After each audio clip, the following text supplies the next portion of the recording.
যে 5টা প্রশ্নের সদুত্তর না দেওয়া পর্যন্ত হাসরের ময়দানে লা তাজুলু কদামা ইবনে আদম ইয়াউমাল কিয়ামা, কিয়ামতের দিন 5টা প্রশ্নের সঠিক উত্তর না দেওয়া পর্যন্ত বনি আদম এক পা সামনে উঠাতে পারবে না, পিছনেও হটতে পারবে না। ইমানের পথে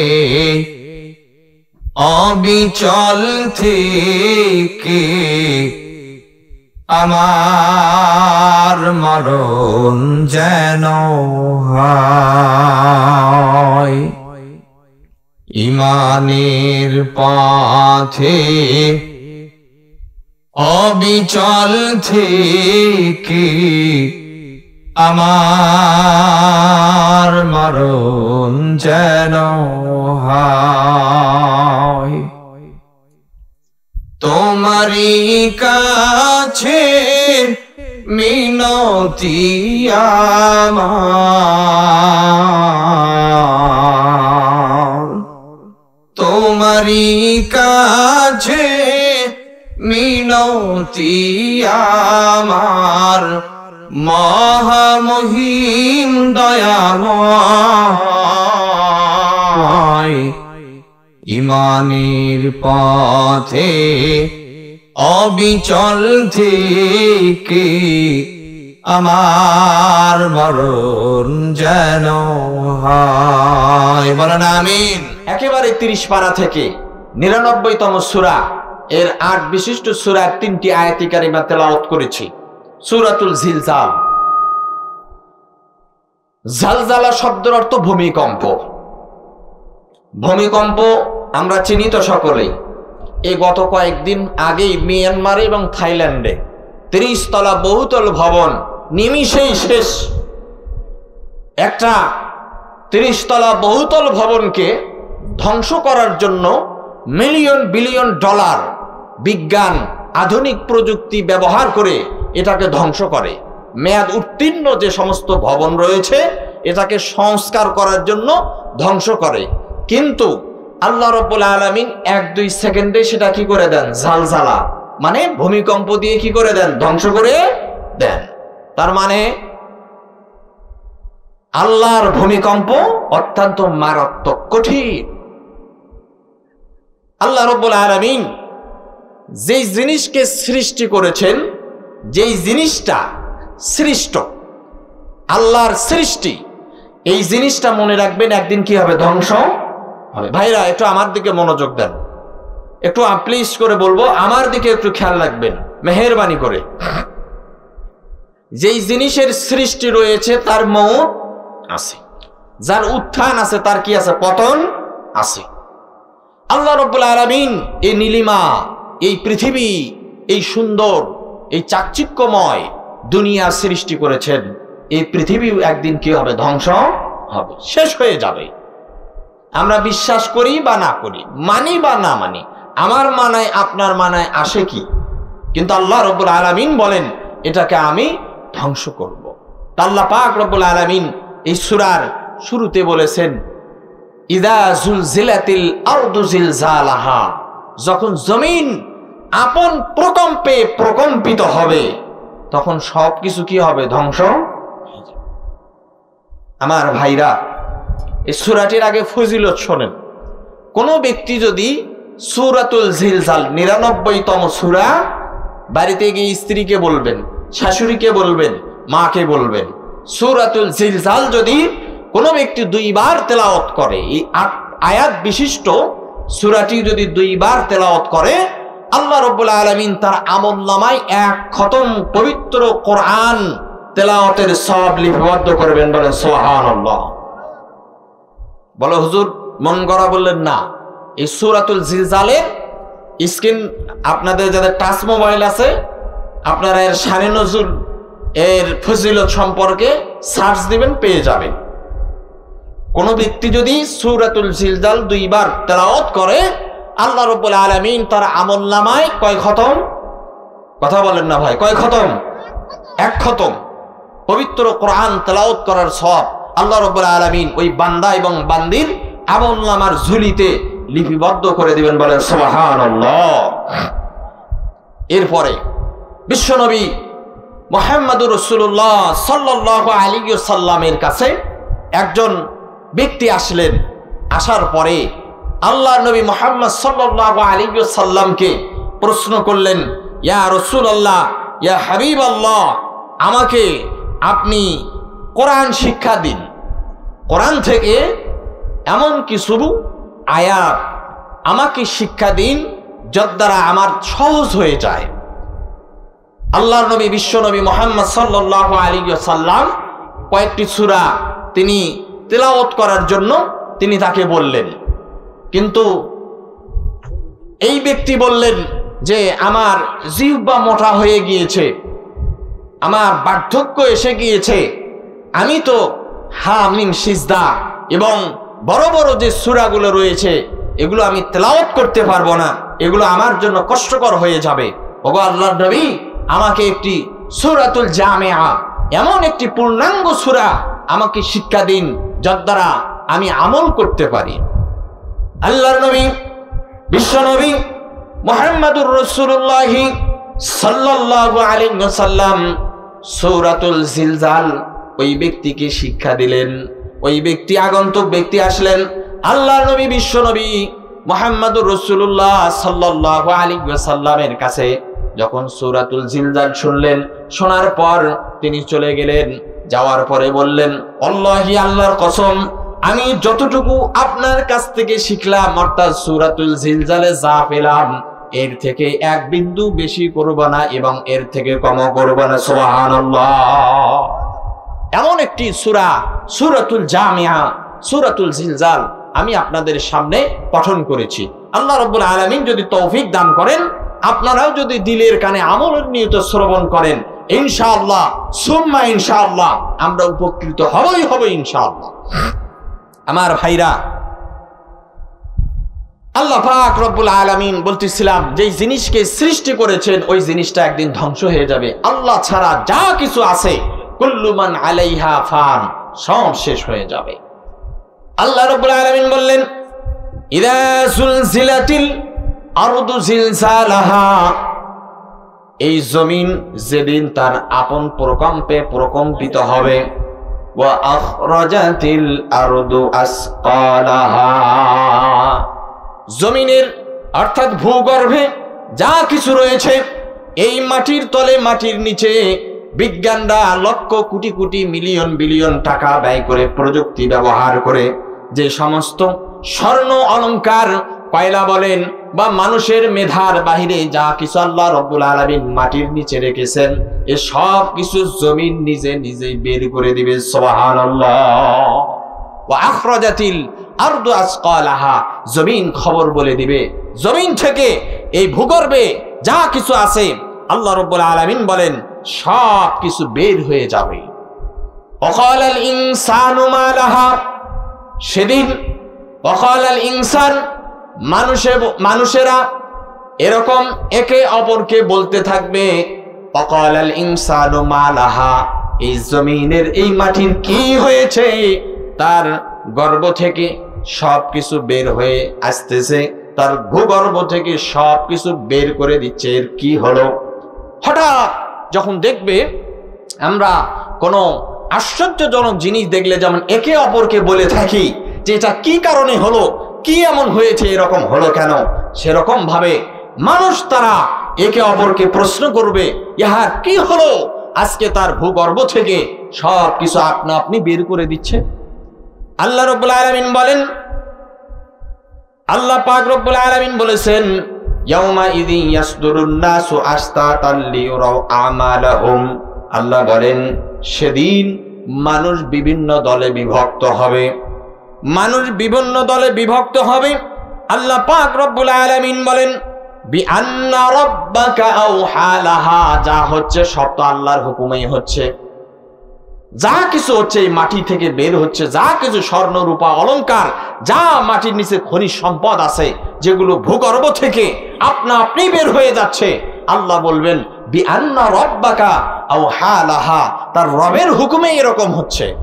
ইয়াউমা ইযি ইয়াসদুরুন নাসু আশতাতাল লিয়ুরাউ আমালাহুম, আল্লাহ পাক রব্বুল আলামিন বলবেন সেদিন মানুষ বিভিন্ন দলে বিভক্ত হবে, যাতে তাদেরকে তাদের কৃতকর্ম দেখানো যায়। আমার ভাইরা একটু মনোযোগ দেন এদিকে। জমিন যখন এগুলো বের করে দেবে, মানুষেরা বলবে ইহার কি হলো? এরপর আল্লাহ রাব্বুল আলামিন বলবেন যা কিছু হচ্ছে সব তো রবের হুকুমেই হচ্ছে। এরপরে আল্লাহ বলেন যে প্রত্যেকটা মানুষ তার নিজ নিজ দলের সঙ্গে যুক্ত হয়ে মানুষ বিভক্তে এরকম ভাবে আলাদা হয়ে যাবে।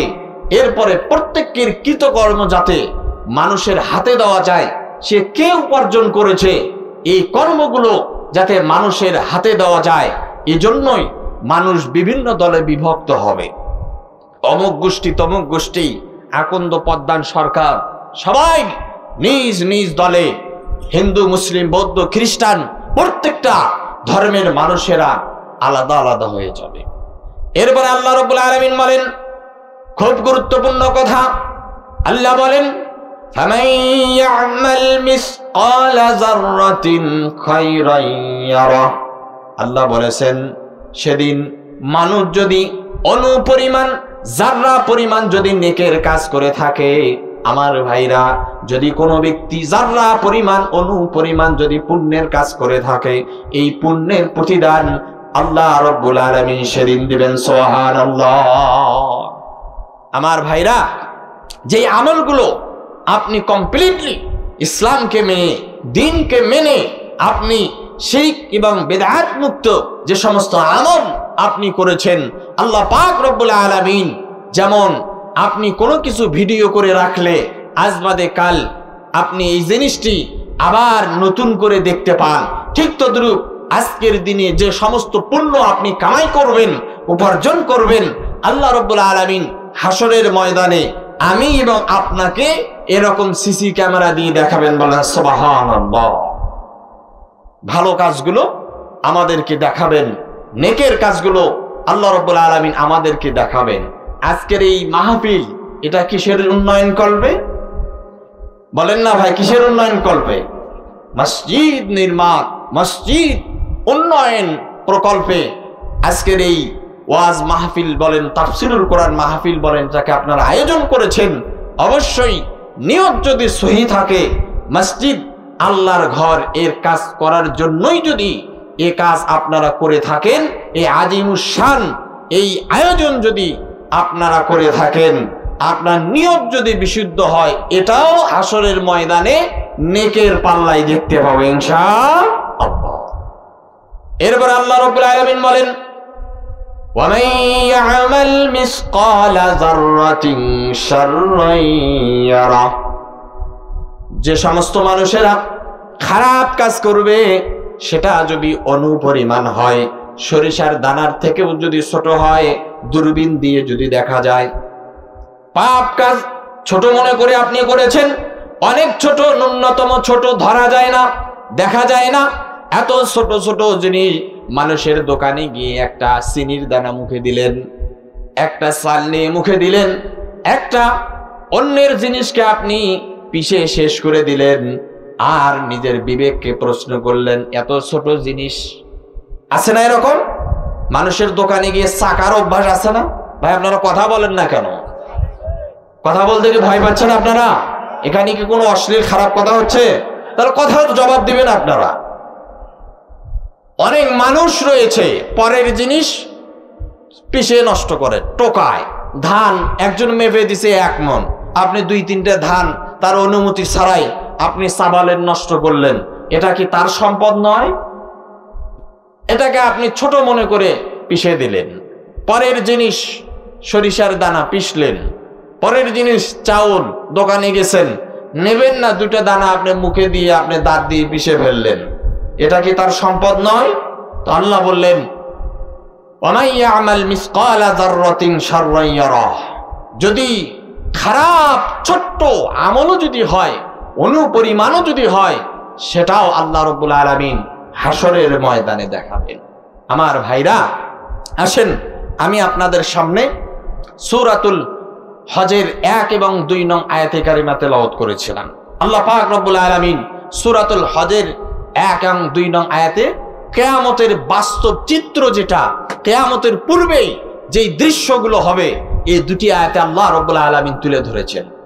আল্লাহ পাক রব্বুল আলামিন বলেন, ইয়া আইয়ুহান নাসুত্তাকু রাব্বাকুম, হে দুনিয়ার মানুষেরা, হিন্দু মুসলিম বৌদ্ধ খ্রিস্টান কামার কুমার তাঁতি জেলে যা রইছো, সাদা কালো বেটে আফ্রিকার বলো, বাঙালি বলো, আরবি বলো, অনারবি বলো, যেই বলো না কেন, আল্লাহ পাক রব্বুল আলামিন বলেন, হে দুনিয়ার মানুষেরা, ইয়া আইয়ুহান নাস, হে মানুষেরা, ইত্তাকু রাব্বাকুম, তোমরা তোমাদের রবকে ভয় করো, তোমরা তোমাদের রবকে ভয় করো। আল্লাহ বলেন কেন ভয় করবে? আল্লাহ নিজেই বলেছেন, ইন্না জালজালাতাস সাআতি শাইউন আযীম, কারণ হলো কিয়ামতের ভূমিকম্প অত্যন্ত মারাত্মক হবে, অত্যন্ত জটিল হবে, কঠিন হবে। আমার ভাইরা, আজকে থাইল্যান্ডের দিকে দেখেন, গত 2 বছর পূর্বে তুরস্ক এবং রাশিয়ার মধ্যবর্তী একটি জায়গা আল্লাহ রাব্বুল আলামিন নিমিষেই ধ্বংস করে দিয়েছেন। ঠিক তদ্রূপ গত কয়েকদিন পূর্বে মিয়ানমার এবং আপনার থাইল্যান্ডের কয়েকটি শহরে অস্তিত্ব বিলীন হয়ে গিয়েছে, শেষ হয়ে গিয়েছে। কিছুদিন পূর্বেই আপনারা দেখেছেন, আপনার আমেরিকার ক্যালিফোর্নিয়া একটি অঞ্চল, সেটা দাবানলে শেষ হয়ে গিয়েছে, ধ্বংস হয়ে গেছে। যে আতঙ্ক, একটা ভূমিকম্প কিংবা ভূমিধস হলে মানুষের ভিতরে যে একটা আতঙ্ক চেপে যায়, হিন্দু হোক, বৌদ্ধ, খ্রিস্টান হোক, মুসলিম হোক, যে জাতের হোক, ধর্মের হোক, যে বর্ণের হোক, মানুষ শুধু নিজেকে বলে, আহ, আমি যদি একটু বাঁচতে পারতাম, আমাকে বাঁচাও, আমাকে বাঁচাও। কেমনে বাঁচবে? বিল্ডিং থেকে লাফ দিবে কিনা, নৌকায় থাকলে পাতালে লাফ দিবে কিনা, বিল্ডিং এ থাকলে নিচে লাফ দিবে কিনা, এমন পরিস্থিতি মানুষের ভেতরে ঢুকে যায়। তো আল্লাহ বলেন, ইয়া আইয়ুহান নাস ইত্তাকু রাব্বাকুম, হে মানুষেরা, তোমরা তোমাদের রবকে ভয় করো। কোন রব? ইন্না জালজালাতাস সাআতি শাইউন আযীম, যে রব বলেছেন নিশ্চয় কিয়ামতের ভূমিকম্প অত্যন্ত মারাত্মক হবে, অত্যন্ত ডেয়ারিং হবে। যেই ভূমিকম্পের কারণে মানুষের পরিস্থিতি ভিন্ন রকম হবে, দুইটা হবে। এখানে আল্লাহ রাব্বুল আলামিন দুটো চিত্র তুলে ধরেছেন। আল্লাহ রাব্বুল আলামিন বলেন, ওয়াতারান নাস সুকারা, মানুষেরা নেশাগ্রস্ত মতো হয়ে যাবে। আল্লাহ পাক রব্বুল আলামিন বলেন, ওয়াতারান নাস সুকারা ওয়া মা হুম বিসুকারা। আল্লাহ বলেন, ইয়া আইয়ুহান নাস ইত্তাকু রাব্বাকুম ইন্না জালজালাতাস সাআতি শাইউন আযীম ইয়াওমা তারাউনাহা তাযহালু কুল্লু মুরদিআতিন আম্মা আরদাআত। আল্লাহ বলেন, সেদিন দুগ্ধদানী মা যেই দুটি জিনিসের মানুষের সম্মুখীন হবে, যেই দুটি ভয়ের সম্মুখীন মানুষ হবে। 1 নম্বরে আল্লাহ বলেন যে মানুষেরা তার সন্তানকে, মা তার সন্তান দুগ্ধ পান করা অবস্থায় সন্তান পড়ে যাবে, কিন্তু মা টের পাবে না, বুঝতে পারবে না সন্তান পড়ে গিয়েছে। এরপরে আল্লাহ বলেন, ওয়াতাদাউ কুল্লু যাতি হাবলিন হামলাহা, গর্ভধারিণী মা তার সন্তানকে ফেলে দিবে, অর্থাৎ মায়ের ডেলিভারি হবে, কিন্তু মায়ে বুঝতে পারবে না। বলা হয়েছে, বিজ্ঞান বলেন, আধুনিক বিজ্ঞান প্রযুক্তির সময় বিজ্ঞান বলেছে একটা মানুষ তার শরীরে সর্বোচ্চ 38 সেলসিয়াস এতটুকু চামড়ায়, তার স্কিনে আঘাত সহ্য করতে পারে। এর 1 কিঞ্চিত পরিমাণ যদি বেশি আঘাত লাগে, মানুষ সঙ্গে সঙ্গে মারা যায়। কিন্তু আল্লাহ রাব্বুল আলামিন মায়ের ডেলিভারির পেইন এত বেশি করে দিয়েছেন, মার যদি ডেলিভারি হয়ে যায়, সন্তান ডেলিভারি হবে, কিন্তু মা টের পায় না, বুঝতে পারে না। মায়ের যে উফ শব্দ, এটা ওই মৃত্যুর থেকেও কয়েক গুণ বেশি। তারপরেও মাকে আল্লাহ রাব্বুল আলামিন বেঁচে রেখে আমি আপনাকে দুনিয়ার জমিনের এই মুখ দেখিয়েছেন, তিনি কে? আল্লাহ। আমার ভাইরা, সেদিন এই ডেলিভারির পেইন মা বুঝতে পারবে না। কিসের? কিয়ামতের ভয়াবহ ভূমিকম্পের কারণে। এরপর আল্লাহ রাব্বুল আলামিন বলেন, এই দৃশ্য যখন হবে, মা তার সন্তানকে ফেলে দেবে, মা তার সন্তানকে ডেলিভারি দেবে। 2টা জিনিস, সন্তান দুগ্ধ পান করা অবস্থায় পড়ে যাবে, 2 নম্বরে ডেলিভারি হবে, সন্তান পড়ে যাবে। এরপরে আল্লাহ বলেন, ওয়াতারান নাস সুকারা, আল্লাহ বলবেন, এ মানুষেরা তোমরা নেশা পান করেছো নাকি, অর্থাৎ তোমরা গাঁজা খেয়েছো নাকি, মদ পান করেছো নাকি? তখন আল্লাহ বলবেন, না না না, এরা নেশা পান করে নাই, এরা মদ পান করে নাই। আল্লাহ নিজেই বলবেন, ওয়ালাকিন্না আযাবাল্লাহি শাদীদ, আমি আল্লাহর আযাবের ভয়ে এই সমস্ত ব্যক্তিরা টালমাটাল করতেছে। দুইটা জিনিস আমার ভাইরা একটু খেয়াল করেন। কিয়ামতের মহাপ্রলয় যখন শুরু হবে, কিয়ামতের যখন ভূমিকম্প শুরু হয়ে যাবে, তখন আল্লাহ পাক রব্বুল আলামিন মানুষের এই টালমাটাল অবস্থা দেখে মানুষকে প্রশ্ন করবেন, এই তোরা কি নেশা পান করছো? তোমরা কি মদ পান করেছো? তখন নিজেই আল্লাহ বলবেন, না, এরা আমার আযাবের ভয়ে, আমার আযাব তো শক্ত, আল্লাহর আযাব তো অনেক ভয়ঙ্কর হবে, এই আযাবের ভয়ের কারণে এই সমস্ত ব্যক্তিরা টালমাটাল করতেছে। আমার ভাইরা, কিয়ামতের আলোচনা করলে অনেক অনেক আলোচনা করা যাবে, 5 শতাধিক এর ঊর্ধ্বেও পবিত্র কোরআনে কিয়ামত সংক্রান্ত আল্লাহ রাব্বুল আলামিন হুকুম জারি করেছেন, আয়াত নাজিল করেছেন। এর মধ্য দিয়ে আল্লাহ পাক রব্বুল আলামিন আমাকে কয়েকটি আয়াত কারিমা তেলাওয়াত করার সুযোগ আপনাদের সামনে, আপনাদের খেদমতে করার তৌফিক দান করেছেন। আমার ভাইরা, আমি একখানা হাদিস আপনাদের সামনে পঠন করেছি, সহিহ বুখারী 660 নম্বর হাদিস। আল্লাহর হাবিব মুহাম্মদ সাল্লাল্লাহু আলাইহি ওয়াসাল্লাম বলেন, এই কিয়ামতের বিভীষিকাময়, এই কিয়ামতের ভয়ঙ্কর এই সময়ে 7 শ্রেণীর ব্যক্তিকে আল্লাহ রাব্বুল আলামিন তার আরশের নিচে ছায়া দিবেন। বলেন সুবহানাল্লাহ। এমতো অবস্থায় আল্লাহর আরশের নিচে আমরা ছায়া চাই কি চাই না? ভাই কথা বলেন, আমরা চাই কি চাই না? কারা কারা চাই? আল্লাহকে একটু হাত তুলে দেখান তো দেখি। আল্লাহুম্মা আমিন। আল্লাহ তুমি কবুল করো, হাত নামান। আমার ভাইরা, বিশ্বনবী সহিহ বুখারী 660 নম্বর হাদিসে আল্লাহর হাবিব বলেন, আন আবি হুরায়রা রাদিয়াল্লাহু তাআলা আনহু قال قال رسول الله صلى الله عليه وسلم سبعة يظلهم الله في ظله يوم لا ظل إلا ظلهم। আল্লাহর হাবিব বলেন, 7 শ্রেণীর ব্যক্তি আল্লাহর আরশের নিচে কিয়ামতের দিন তারা ছায়া পাবে। ইয়াউমা লা জিল্লা ইল্লা জিল্লুহু, সেদিন আল্লাহর ছায়া ব্যতীত, মানে আল্লাহর রহমত ব্যতীত আর কোনো রহমত থাকবে না। 7 শ্রেণীর ব্যক্তি এই আল্লাহর রহমতের নিচে ছায়া পাবে। 1 নম্বরে আল্লাহর হাবিব বলেছেন, ইমামুন আদিল, ন্যায়পরায়ণ শাসক, যিনি সমাজ প্রতিনিধিত্ব করেন, যিনি সমাজের প্রতিনিধি হবেন, অর্থাৎ যারা সমাজের পরিচালক, মেম্বার বলেন, চেয়ারম্যান বলেন, এমপি, মন্ত্রী, মিনিস্টার থেকে শুরু করে এমনকি যে মসজিদ পরিচালনা কমিটির মেম্বার সদস্য যারা হবে, আপনার পরিবারের মেম্বার, আপনি এলাকার পরিচালক যারা, এই প্রত্যেকের ব্যাপারে আল্লাহর হাবিব মুহাম্মদ সাল্লাল্লাহু আলাইহি ওয়াসাল্লাম বলেছেন, যারা ইমামুন আদিল, ন্যায়পরায়ণ শাসক যারা হবে, যারা ইনসাফগার হবে, আল্লাহর হাবিব বলেছেন হাসরের ময়দানে কিয়ামতের দিন ওই সমস্ত ব্যক্তি আল্লাহর আরশের নিচে ছায়া পাবে। সুবহানাল্লাহ। যারা নেতৃত্ব দেন, এই আলোচনাটুকু অন্তরের ভেতরে নোট করে নেন। ইমামুন আদিল, ন্যায়পরায়ণ শাসকের গুণ কয়টা? 4টা লিখে রাখেন। ন্যায়পরায়ণ যিনি শাসক হবেন, যিনি মেম্বার হবেন, চেয়ারম্যান হবেন, এমপি হবেন, উপজেলা চেয়ারম্যান হবেন, প্রাইম মিনিস্টার হবেন, কিংবা সমাজের ধারক বাহক হবেন, আপনার গুণ হতে হবে 4টা। হলে আপনি সমাজের পরিচালক ইমামুন আদিল হতে পারবেন, অন্যথায় আপনি আদিল হতে পারলেন না।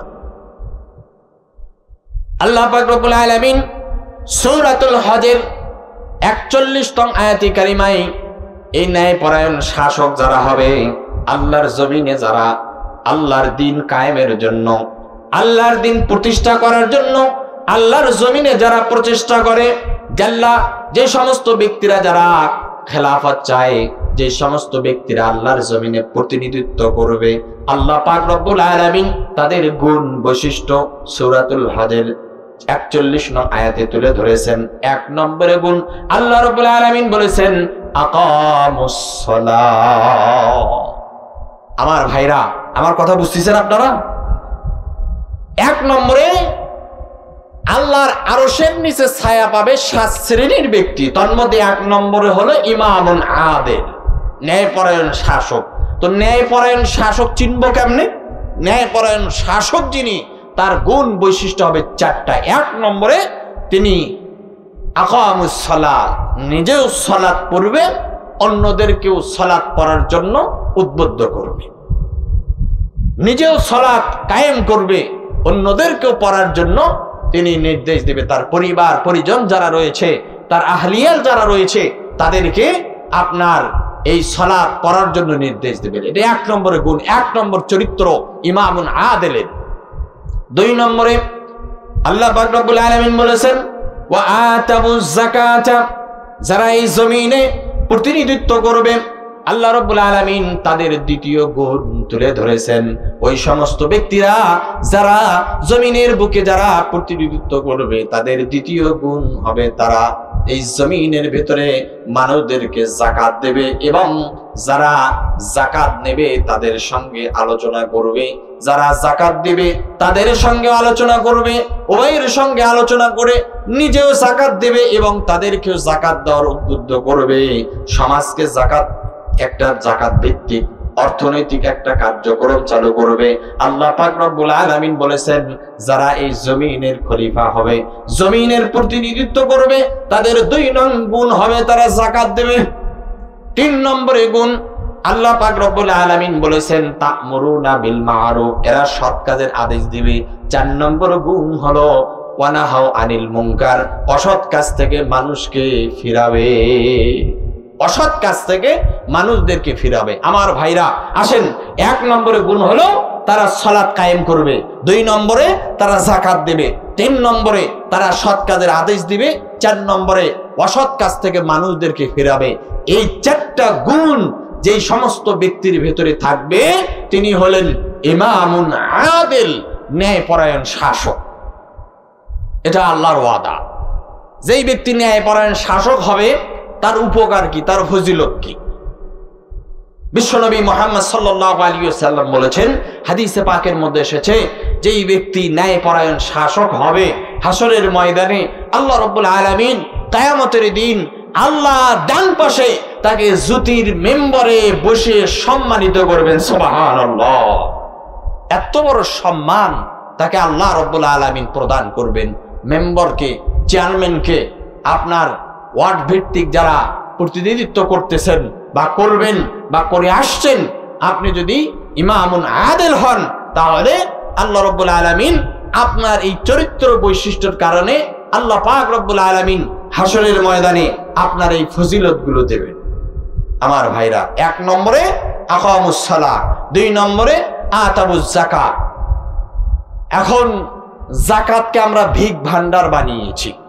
আমরা যাকাত দেই না, কিন্তু দান করি। আমরা যাকাত দেই না, রমজান আসলেই, ঈদের আগে আমরা কাপড় কিনি, রমজান আসলেই লুঙ্গি কিনি, রমজান আসলেই সেমাই চিনির ব্যাগ কিনে আমরা প্যাকেটিং করে বাড়িতে লিস্ট করে করে যাকাতের টাকা আপনার প্রতি ফরজ হয়েছিল যাকাত, আর আপনি সেটাকে মানুষের মাঝে বিলীন করলেন সেমাই চিনি আর কিসমিসের মধ্য দিয়ে। আপনাদের এলাকায় এরকম নাই? দেখেন না আপনারা? এর দ্বারা আপনার যাকাত আদায় হবে না। যাকাতের জন্য শর্ত রয়েছে, যাকাত আদায়ের জন্য শর্ত রয়েছে। যাকাত কতটুকু হলে আপনার যাকাত ফরজ হবে, কারা কারা যাকাতের মাল খেতে পারবে এবং কাদেরকে আপনি দিতে পারবেন না, এবং আপনার কতটুকু সম্পদ হলে আপনি যাকাত দিতে পারবেন, কোন কোন মালের উপরে আপনার যাকাত ফরজ হয়েছে, এই ইলমটুকু আপনার জানা দরকার। শুধু টাকাওয়ালা হইছেন কিন্তু কোনো আলেম ওলামাকেও জিজ্ঞাসা করেন না যে হুজুর আমার 1-2 কোটি টাকা হয়েছে, কিংবা 2-4টা ফ্ল্যাট রয়েছে, 3-4টা গাড়ি রয়েছে, আমার এতগুলো টাকা রয়েছে, হুজুর এই টাকাগুলো কিংবা শেখ এই অর্থগুলো আমি কোন কোন কাজে ব্যবহার করতে পারি, এমন ফতোয়া আপনি জিজ্ঞাসা করেন না। শুধুমাত্র ঈদের আগে আপনি হাজার হাজার টাকা, লাখ লাখ টাকা দিয়ে আপনি কাপড় কেনেন, আপনি বিভিন্ন প্রকারের মিষ্টি মিঠান্ন কিনে মানুষের মাঝে আপনি দান করে দেন, এটা আপনার যাকাত আদায় হবে না। এখানে বিজ্ঞ ওলামায়ে কেরাম আছেন, আপনারা জিজ্ঞাসা করতে পারেন। কখনোই যাকাত আদায় হবে না। কোটি কোটি টাকা আপনি দিতে পারেন, যাকাত আদায় হবে না। কারণ যাকাত আদায়ের একটা শর্তের মধ্যে একটি অন্যতম শর্ত হলো আপনার মালের পূর্ণাঙ্গ হিসাব করতে হবে। হিসাব করে 1 লক্ষ টাকার কত টাকা আসে, 1 কোটি টাকার কতটুকু আসে, কত টাকা আসে, এই টাকার হিসাব করে আপনাকে এই অর্থ ওই ব্যক্তিকে মালিক বানিয়ে দিতে হবে। আবার অনেকে রয়েছে, অমুক ব্যক্তিকে যাকাতের টাকার কাপড়, আপনার কথা আমি মেনে নিলাম যে জায়েজ আছে। আপনি আব্দুল্লাহর ছেলে রহমতুল্লাহকে একটা কাপড় দিয়েছেন, লুঙ্গি দিয়েছেন, সেমাই চিনি দিয়েছেন, আপনার পাশে চলে গেল, অমুক ব্যক্তি আপনাকে সালাম দিল না, সেলুট করলো না, এই জন্য আপনার মনক্ষুণ্ণ, আপনি ব্যথা পেয়েছেন, আরে অমুক ব্যক্তিকে আমি এতগুলো টাকার জিনিস দিলাম যাকাতের টাকার, ও তো আমাকে সম্মান করলো না, আগামী বছর ওকে আর যাকাত দেব না। না, এই পানির বোতল এটা আপনার, এটা আমাকে দিয়ে দিলেন, মানে এটার মালিক আমি, এটা আমি ফেলেও দিতে পারি, খেতেও পারি, নষ্টও করতে পারি, এটা আমার ব্যাপার। কিন্তু এখানে আমাকে দান করে আমাকে দিয়ে যদি রশিটা আপনার কাছে রেখে দেন, এ দান আল্লাহর কাছে কবুল হবে? এ ভাই কথা বলেন না কেন? দান আল্লাহর কাছে কি হবে না? কবুল হবে? কখনোই হবে না। আমার ভাইরা যারা বিত্তবান রয়েছেন, মনে কষ্ট নেবেন না। প্রত্যেক ব্যক্তি যার প্রতি যাকাত ফরজ হয়েছে, আপনি যাকাতের টাকা কমপ্লিটলি হিসাব করে আপনি যাকাতের অর্থ ওই ব্যক্তিকে মালিক বানিয়ে দিবেন। পবিত্র কোরআনেও এসেছে, হাদিস শরীফের মধ্যে আছে, আল্লাহ পাক রব্বুল আলামিন বলেছেন, হাসরের ময়দানে কিয়ামতের দিন যারা যাকাত দেবে না, যারা যাকাত দেবে না, মালের যাকাত দেবে না, অর্থের যাকাত যারা দেবে না, টাকার যাকাত যারা দেবে না, হাসরের ময়দানে কিয়ামতের দিন ওই জিনিস, ওই সম্পদ ওই ব্যক্তির গলায় সাপ আকারে, বিষাক্ত সাপ আকারে ধারণ করে তার গলায় সবল দেবে, আর বলবে, আনা মালুকা আনা কানজুকা, আমি তোমার মাল, আমি তোমার ধন, আমাকে তুমি ভক্ষণ করো। দুনিয়াতে আমাকে সঠিক ব্যবহার করো নাই, আজকের দিনে তুমি আমাকে সঠিকভাবে ব্যবহার করো। সাপে সবল দেবে। ভাই, ধরা সাপ চেনেন আপনারা?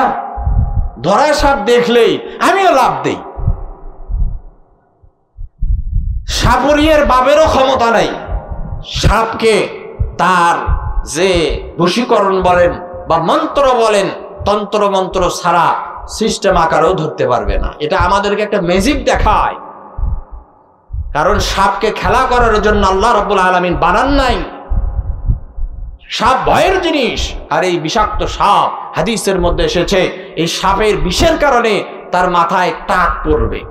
এমন সাপ ওই ব্যক্তির গলায় ঝুলন্ত অবস্থায় থেকে তাকে বারবার আঘাত করবে আর বলবে, ও আব্দুল্লাহ, ও রহমতুল্লাহ, আনা কানজুকা আনা মালুকা, আমি তোমার ধন, আমি তোমার সম্পদ, আমি তোমার বাড়ি ঘর টাকা পয়সা আমাকে মহব্বত করে তুমি রেখেছিলে, আজকের দিনে আমাকে তুমি ভক্ষণ করো।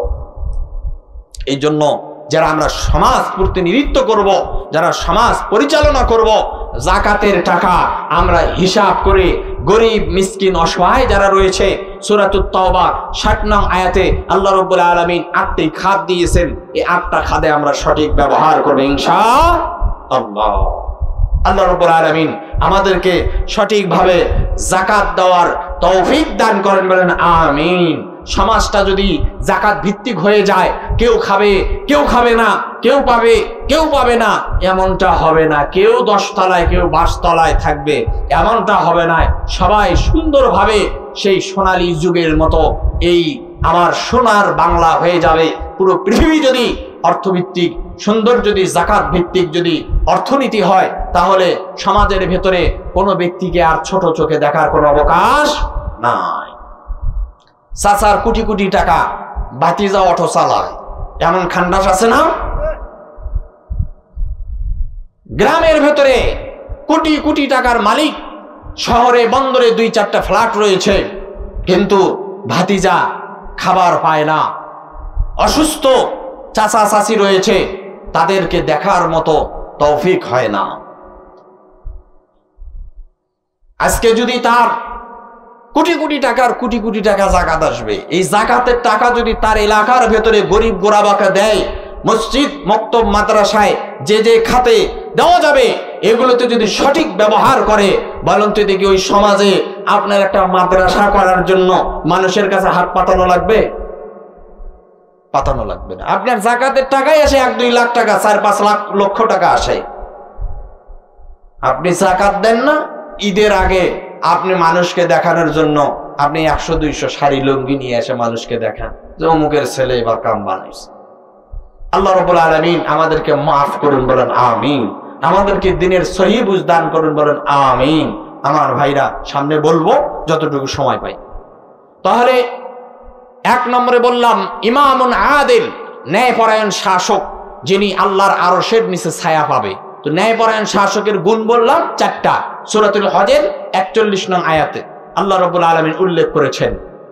এরপরে আসেন 2 নম্বরে, আল্লাহর হাবিব মুহাম্মদ সাল্লাল্লাহু আলাইহি ওয়াসাল্লাম 2 নম্বরে যে সমস্ত ব্যক্তিরা আল্লাহর আরশের নিচে ছায়া পাবে, দ্বিতীয় যেই ব্যক্তি হবেন তিনি হলেন ওয়াশাবুন নাশা ফি ইবাদাতিল্লাহ। 2 নম্বরে ওই যুবক, ওয়াশাবুন, ওই যুবক নাশা ফি ইবাদাতিল্লাহ, যার যৌবনের তরঙ্গ আল্লাহর রাহে দ্বীনের জন্য, ইসলামের জন্য সবর্দ করে দিয়েছেন। আল্লাহর হাবিব বলেন ওই যুবক যুবতী আল্লাহর আরশের নিচে ছায়া পাবে, বলেন সুবহানাল্লাহ। যুবক এবং যুবতী যারা, যাদের যৌবনের তরঙ্গ এটা আল্লাহর জন্য দিয়ে দিয়েছেন। এখন বয়স হলে, বুড়া হলে আল্লাহর জন্য দিয়ে দিই। যৌবন কালে যত খারাপ কাজ রয়েছে, যা কিছু আছে সব কিছু আপন করে নেই। আর বৃদ্ধকালে, বার্ধক্য যখন আসে, তখন আপনি এগুলোকে আস্তে আস্তে ডিলিট করার চিন্তা ভাবনা করেন। তাই কি আর ডিলিট হবে?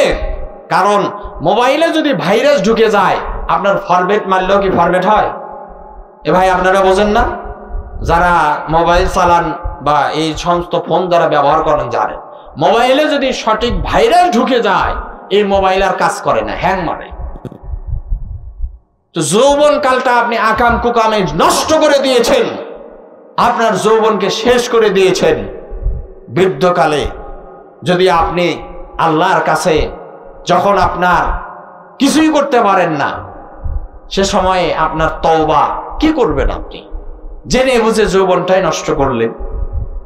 আল্লাহর হাবিব বলেছেন আশাবুন নাশা ফি ইবাদাতিল্লাহ, ওই যুবক এবং ওই যুবতী যার যৌবনের তরঙ্গ আল্লাহর রাহে সুপর্দ করেছে। আল্লাহ পাক রব্বুল আলামিন ওই যুবক এবং যুবতীকে হাসরের ময়দানে আল্লাহর আরশের নিচে ছায়া দিবেন, ইয়াউমা লা জিল্লা ইল্লা জিল্লুহু, যেদিন আল্লাহর ছায়া ব্যতীত আর কোনো ছায়া থাকবে না, বলেন সুবহানাল্লাহ। আমার ভাইরা, একটা হাদিস আপনাদের সামনে বলি। আল্লাহর হাবিব মুহাম্মদ সাল্লাল্লাহু আলাইহি ওয়াসাল্লাম বলেছেন, হাসরের ময়দানে কিয়ামতের দিন লা তাজুলু কদামা ইবনে আদম ইয়াউমাল কিয়ামা মিন ইনদি রাব্বিহি হাত্তা ইউসআলু আন খামসিন। 5টা প্রশ্নের সদুত্তর।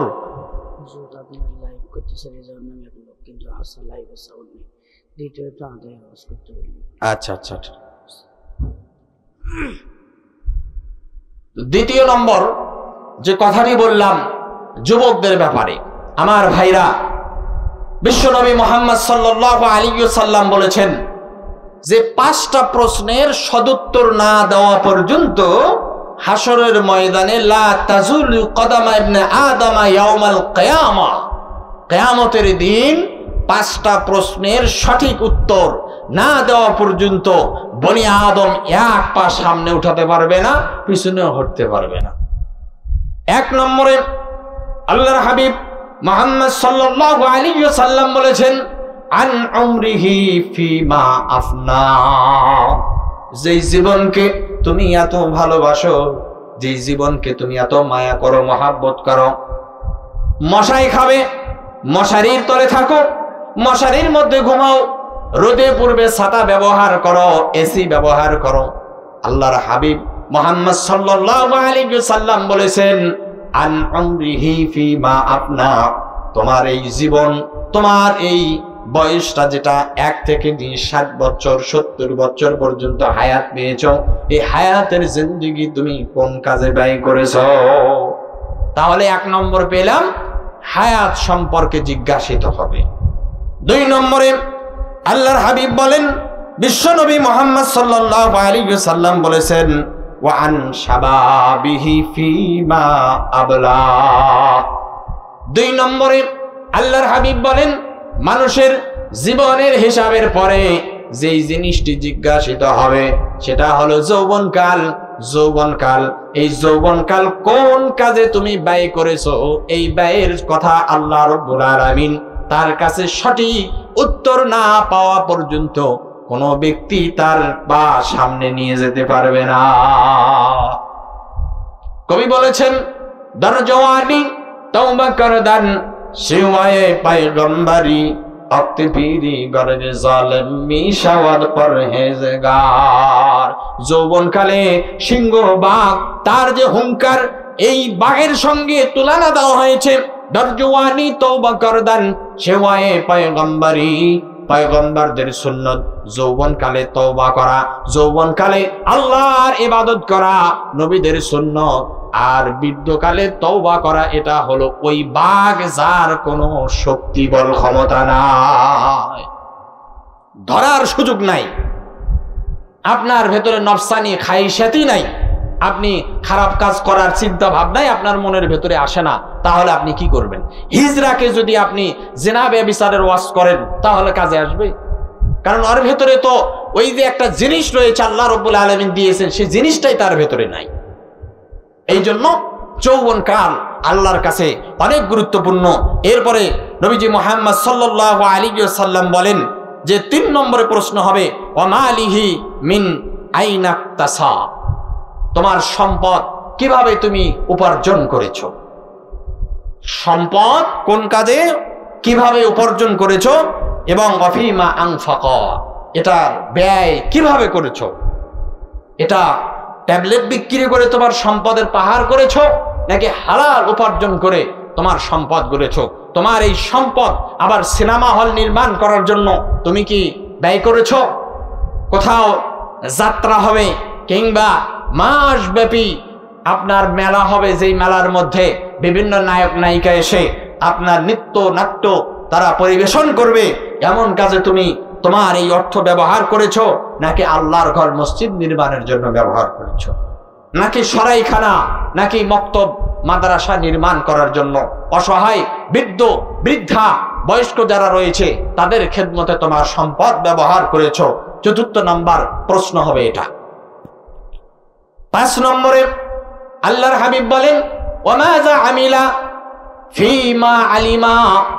5 নম্বরে যেই প্রশ্নের সঠিক উত্তর না দেওয়া পর্যন্ত আমি আপনি আল্লাহর সামনে 1 পা হতে পারবো না কিংবা পিছপা হতে পারবো না। আল্লাহর হাবিব মুহাম্মদ সাল্লাল্লাহু আলাইহি ওয়াসাল্লাম বলেছেন, তুমি কতটুকু ইলম অর্জন করেছো আর তদনুযায়ী কতটুকু আমল করেছো, ইলম কতটুকু অর্জন করেছো এবং এই ইলম অনুযায়ী কতটুকু তুমি আমল করেছো। আমার ভাইরা, বিশ্বনবী মুহাম্মদ সাল্লাল্লাহু আলাইহি ওয়াসাল্লাম 5টা মেসেজ দিলেন, তার মধ্যে একটা যৌবনের কথা বললেন, যে যৌবনের হিসাব না দেওয়া পর্যন্ত আল্লাহর সামন থেকে, আল্লাহর পাশ থেকে কখনই আপনি পাশ কেটে যেতে পারবেন না। অবশ্যই অবশ্যই হিসাবের আওতায় আমি আপনাকে আসতেই হবে। এরপরে বিশ্বনবী মুহাম্মদ সাল্লাল্লাহু আলাইহি ওয়াসাল্লাম এ ব্যাপারে অনেক কথা রয়েছে, যাই হোক সময় সংক্ষিপ্ত, আমি আমার মূল আলোচনার দিকে যাই। এরপরে নবীজি মুহাম্মদ সাল্লাল্লাহু আলাইহি ওয়াসাল্লাম বললেন যে 7 শ্রেণীর ব্যক্তি আল্লাহর আরশের নিচে ছায়া পাবে। তার মধ্যে 2 নম্বর ব্যক্তি কি? ওয়াশাবুন নাশা ফি ইবাদাতিল্লাহ। শুনতে পেলাম যুবক ভাই যারা আছেন ঢাকা, যারা চাকরিজীবী, তাদের উদ্যোগে আয়োজন, আজকের গ্রামবাসী সকলকে নিয়ে আজকের এই মাহফিলের আয়োজন আপনারা করেছেন। তাহলে আজকে যুবক যারা রয়েছে তাদের ভূমিকা এখানে রয়েছে, এটা আমরা বুঝতে পারলাম। আল্লাহ রাব্বুল আলামিন অত্র এলাকার সর্বস্তরের যুবক ভাইদেরকে কবুল করে নেন, বলেন আমিন। এরপরে বিশ্বনবী মুহাম্মদ সাল্লাল্লাহু আলাইহি ওয়াসাল্লাম গুরুত্বপূর্ণ একটি কথা বলেছেন, ওয়া রাজুলুন কলবুহু মুআল্লাকুন বিল মাসাজিদ। ওই সমস্ত ব্যক্তি যার দিলটা অরাজুলুন, পুরুষ হোক কিংবা নারী হোক, আল্লাহর হাবিব বলেছেন অরাজুলুন কলবুহু, ওই ব্যক্তি যার দিলটা, যার মনটা আল্লাহর ঘর মসজিদের সঙ্গে লেগে থাকে, আল্লাহর ঘর মসজিদের জন্য যার জীবনটা, যার দিলটা নিয়োজিত, আল্লাহর হাবিব বলেছেন হাসরের ময়দানে কিয়ামতের দিন, যেদিন আল্লাহর রহমত ছাড়া আর কোনো রহমত থাকবে না, সেদিন ওই যুবক যুবতী, ওই নারী পুরুষ আল্লাহর আরশের নিচে ছায়া পাবে। সুবহানাল্লাহ। যার অন্তরটা আল্লাহর ঘর মসজিদের সঙ্গে লেগে থাকে। একটা হাদিস শোনায়, সহিহ বুখারী 450 নম্বর হাদিস। আল্লাহর হাবিব বলেছেন মান বানা মসজিদাও বানাল্লাহু লাহু বাইতান ফিল জান্নাহ, দুনিয়ার বুকে যেই ব্যক্তি আল্লাহর ঘর একটা মসজিদ নির্মাণ করে দেবে, বানাল্লাহু লাহু বাইতান ফিল জান্নাহ, হাসরের ময়দানে কিয়ামতের দিন, যেদিন আল্লাহ রাব্বুল আলামিন কোন ব্যক্তির কোনো পরিচয় রাখবে না, কোন ব্যক্তি কোন বংশের পরিচয় দিতে পারবে না, অমুক অমুকের অমুক হয়, তমুক তমুকের অমুক হয়, এ বলে চাকরি হয়, সুপারিশ নিয়ে মানুষ পার হয়ে যায়। আল্লাহর হাবিব বলেন সেদিন আল্লাহ রাব্বুল আলামিন দুনিয়ার বুকে যারা আল্লাহর জন্য আল্লাহর ঘর মসজিদ নির্মাণ করেছে, বানাল্লাহু লাহু বাইতান ফিল জান্নাহ, জান্নাতের মধ্যে আল্লাহ রাব্বুল আলামিন ওই ব্যক্তির জন্য একটা বালাখানা তৈরি করে দিবেন। সুবহানাল্লাহ। দান করার জন্য বেশি আলোচনার দরকার নাই, যদি বোঝেন একটা হাদিসই যথেষ্ট। নবীজি বলেছেন, আল্লাহর নবীর হাদিস আমাদের ঈমান, এটা মিথ্যা হতে পারে না। যেই ব্যক্তির দুনিয়াতে ওয়াজহুল্লাহ, শুধুমাত্র আল্লাহর জন্য আল্লাহর ঘর নির্মাণ করবে, মালিক তার জন্য জান্নাতে একটা প্রাসাদ নির্মাণ করে দেবে। সুবহানাল্লাহ। আমার ভাইরা, এই আলোচনা আরেকটু পরে আসি। এরপরে বিশ্বনবী বলেছেন আরাজুলানে তাহাব্বা ফিল্লাহি ইজতামা আলাইহি ওয়া তাফাররাকা আলাইহি, ওই দুই ব্যক্তি যাদের রিলেশন, যাদের মহাব্বত, যাদের আন্তরিকতা, ভালোবাসা শুধুই মাত্র দিন, শুধুই মাত্র দিন, ওয়া তাহাব্বা ফিল্লাহ ইজতামা আলাইহি ওয়া তাফাররাকা আলাইহি, আপনার সঙ্গে আমার মহাব্বত রয়েছে শুধুমাত্র দিনের কারণে, আপনি দিন থেকে বিচ্যুত হয়ে গিয়েছেন, আপনার কাছে দিন নাই, বদ্দিন দিয়ে আপনার দিল মন ভরে গিয়েছে, আপনার ঘরটা বদ্দিন, আপনার বাহিরটা বদ্দিন, আমার ভেতরে দিন, কিংবা আমার ভেতরে বদ্দিন, আপনার ভেতরে দিন রয়েছে, আপনার সঙ্গে আমি বিচ্ছেদ ঘটালাম। আল্লাহর হাবিব বলেন তাহাব্বা ফিল্লাহ, মহাব্বত হবে কার? বলেন না, মহাব্বত হবে শুধু আল্লাহর জন্য। যেই ব্যক্তি দুইজন একমাত্র শুধুমাত্র আল্লাহর জন্য একত্রিত হয়, আপনারা এসেছেন আল্লাহর মহাব্বত, ভালোবাসা একত্রিত করে জমা করে এই জায়গায় এসেছেন, আবার চলে যাব। আল্লাহর হাবিব বলেছেন যাদের মহাব্বত হবে শুধুমাত্র দুজনের আল কাহানি, সত্য ঘটনা, যে বনি ইসরাইলের ভেতরে একজন ব্যক্তি তিনি হাঁটতেছিলেন, হাঁটতে হাঁটতে দেখেন যে একদম চিটিয়াল ময়দানে মরুভূমির ভেতরে হাঁটতেছেন, হঠাৎ করে আকাশে মেঘমালা জমা হলো, ওই মেঘের মধ্যে একটা গর্জন হলো, আওয়াজ আসলো যে ফলাকে বাগ মে পানি দাও, অমুক ব্যক্তির বাগানে পানি দাও, অমুক ব্যক্তির জমিতে পানি দাও। তখন ওই ব্যক্তি ওই মেঘমালার পিছু পিছু ছুটতে লাগলো, যে হঠাৎ করে এরকম একটা জায়গায় যেখানে কোনো মানুষ নেই, জনমানবহীন একটি জায়গায় একটা আওয়াজ আসলো।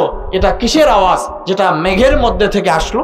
ওই মেঘের পিছু পিছু ছুটলো, যাওয়ার পরে দেখলেন যে সেখানে হঠাৎ করে এক জায়গায় এই মেঘমালা থেকে বৃষ্টি বর্ষণ হলো, আর নালা দিয়ে আপনার পানি যেতে লাগলো, আর একজন ব্যক্তি আপনার বেলচা দিয়ে পানি সেচতে লাগলো। বলেন সুবহানাল্লাহ।